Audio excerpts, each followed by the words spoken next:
for YAG posterity.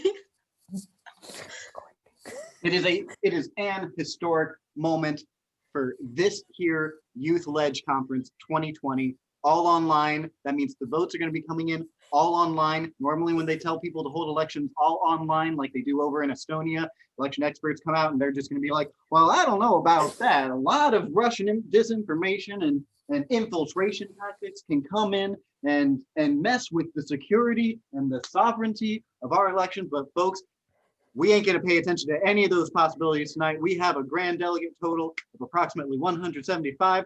I think we will be within a margin of error when it comes to our individual results, especially considering that some races are running uncontested. But I do believe that we can safely predict, and the AP has called the race for Speaker of the House.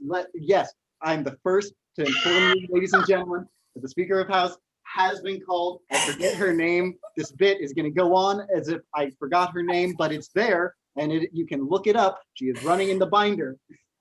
And as you can see, the entire multicolored district of Louisiana has secured the vote for our new Speaker of the House. And it was an uncontested race, but the AP has called that race. We can safely assume that it's going to go in that direction as opposed to a write-in. And again, I do not believe that our ballot forms had write-in capabilities.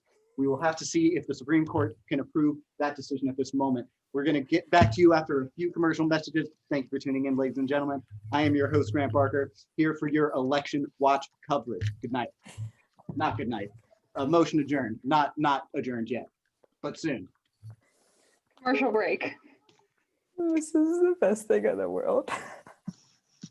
First result far in.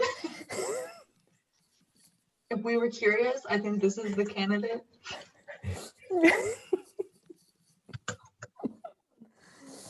Oh. MSNBC.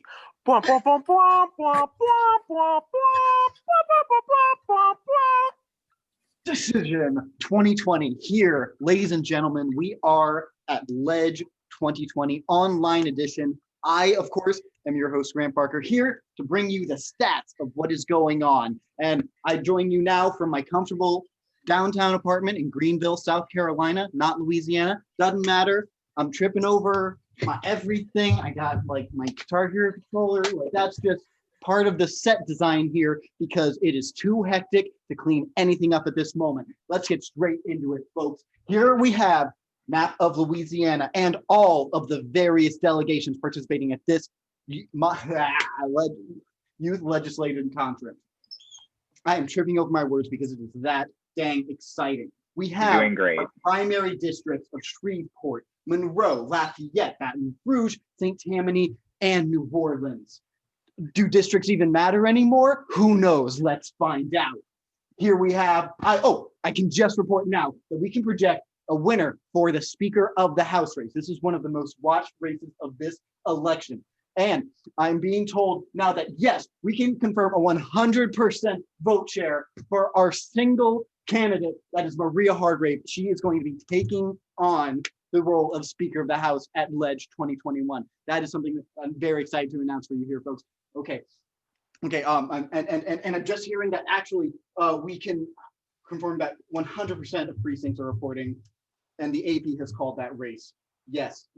But further addition, if you look here, it has been a surprisingly close race, by which I mean there is a lot of red on this map, but that's not how things are always applied, because in the president of the Senate race, I guess actually all the districts do actually are applied in that manner, but we don't listen to districts, we listen to vote shares in this Youth Legislative Conference.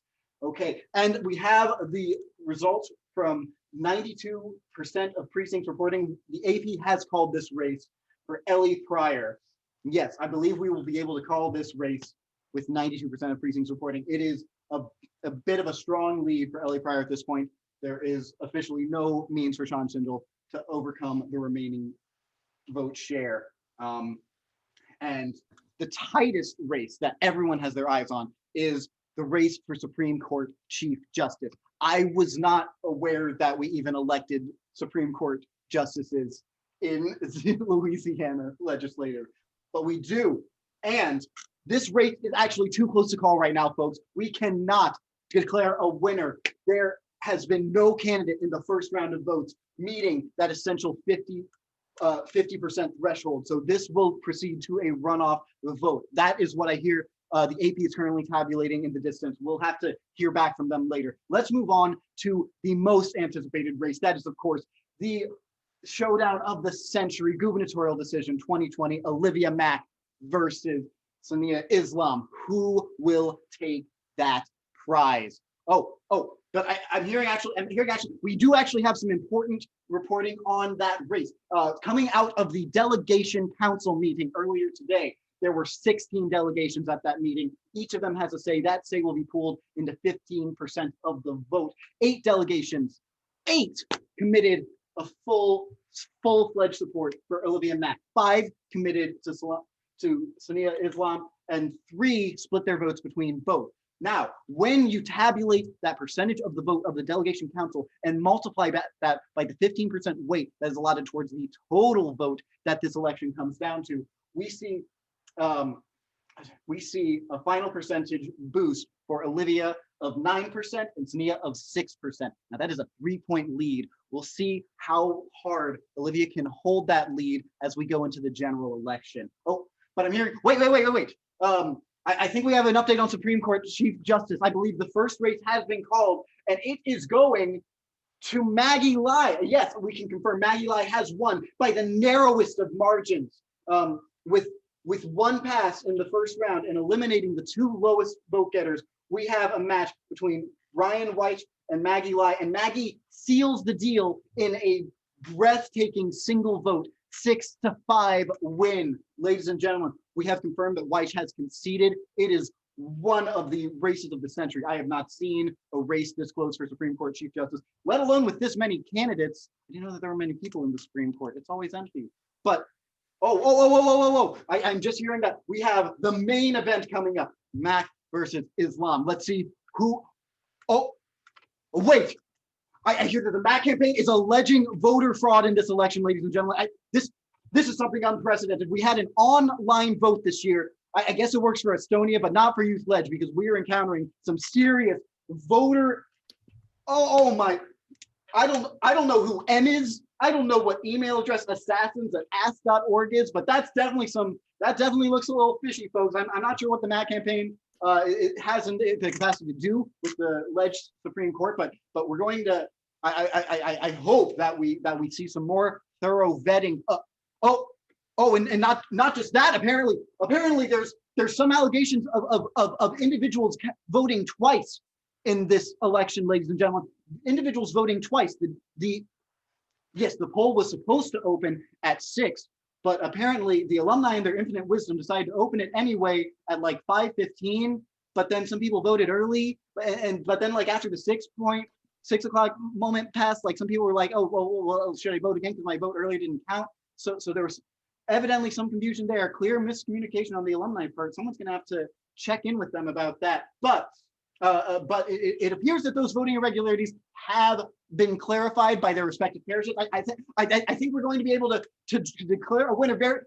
Yes, the AP has called it. Mack wins in a landslide. Olivia Mack draws a disproportionate number of the vote from both the general populace and from the delegation committee. It is truly a historic result. After vigorous recounts in Caddo and Lafayette parishes, Mack comes out on top.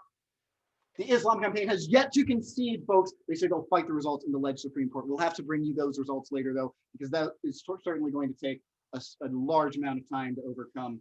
But I think we can safely report that this election is done, ladies and gentlemen. We will see you next year at MUN for MUN Decision 2021. I'm going to go out like a rock star, ladies and gentlemen. This has been such a fun night. You guys have fun. I'm going to have fun reading graphs and doing what I do best, rocking out Guitar Hero in my home apartment. Thank you, ladies and gentlemen.